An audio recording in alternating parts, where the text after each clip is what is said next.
Կներեք մի բան էլ ասեմ։ Երեկվա դրությամբ մենք ականատես եղանք, որ հեծի լիցենզիան ակնհայտ ապօրինի կերպով դադարեցվեց։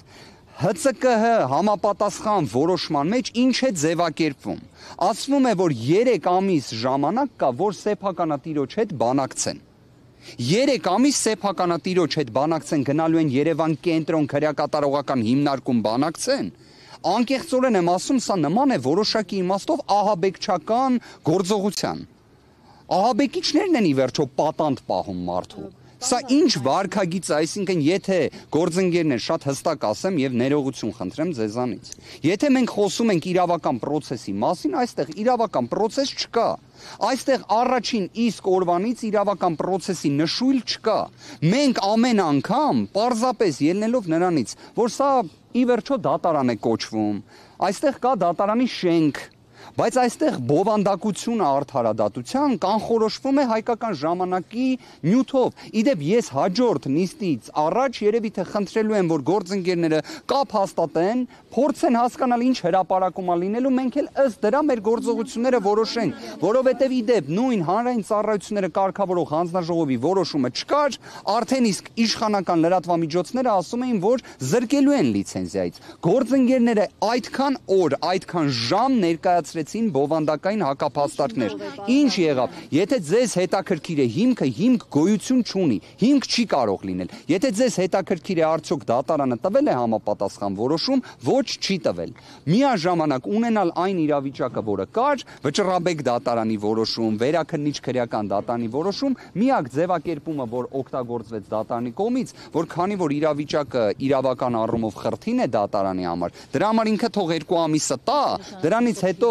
որ Վճռաբեկի եւ Վերաքննիչ դատարանների իրար փաստացի հակասող որոշումներ կան։ Տնտեսական հանցագործության հիմնավոր կասկած։ Չեմ կարող ասել, գործընկերներ, պատկերացում չունեմ։ Իսկ ինչի պետք է դրա վրա զարմանան, գործընկերներ, 5 ամիսը նշված քննության նոյեմբերի 3-ի դրությամբ ավարտվել էր։ Նոյեմբերի 3-ի դրությամբ կոչի դրվագով կար Վճռաբեկ դատարանի որոշում։ Վճռաբեկ դատարանի որոշում կար, հիմա եթե դուք ուզում եք, որ փորձենք քրեադատավարական իրավական տեսանկյունից այս իրավիճակը վերլուծել, շատ լավ։ 5 ամիսը արդեն իսկ քրեադատավարական իմաստով նոյեմբերի 3-ի դրությամբ ավարտված էր։ Ինչ է դրան հաջորդում։ 53 քննիչների անգործությունը։ Իդեպ մի հանգամանք եմ ուզում հատուկ նշել։ Իրականում, երբ ասում եմ 53 քննիչներ, ձևակերպմանս մեջ սխալ եմ անում։ Ներողություն եմ խնդրում։ Իրականում 53 քննիչ գումարած մեկ դատախազ, որովհետև դատական նիստի ընթացքում մենք բոլորս պարզեցինք, որ դատախազը մասնակցում է նիստերին օգնելու համար քննիչին։ Նշվածը ժամանակը կգա, կրիչը դուք կունենաք, կհաստատեք այդ նշված տեղեկությունը։ Գործընկերներ, եկեք հետևյալը արձանագրենք։ Երբ դատական այս աբսուրդային իրավական ծաղրի նմանվող ահաբեկչական գործողության, որովհետև իրավական ահաբեկչություն է սա, որովհետև եթե մի կողմից ասում են գնացեք բանակցեք սեփականատիրոջ հետ, մյուս կողմից ասում են սեփականատերը պետք է ամենաաբսուրդային,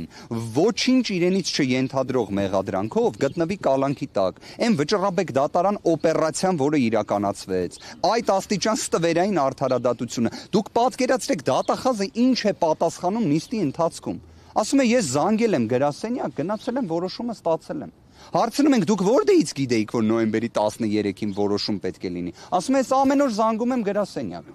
Պատկերացրեք, ես շատ ուրախ եմ։ Հայաստանի Հանրապետության դատախազությունում մեր դատախազ գործընկերները այնքան ժամանակ ունեն, որ ամեն օր գրասենյակ զանգեն Վճռաբեկ դատարանի։ Ես էլ իմ առիթից օգտվելով մի հատ առաջարկ անեմ։ Դուք էլ զանգեք ամեն օր Վճռաբեկ դատարանի գրասենյակ։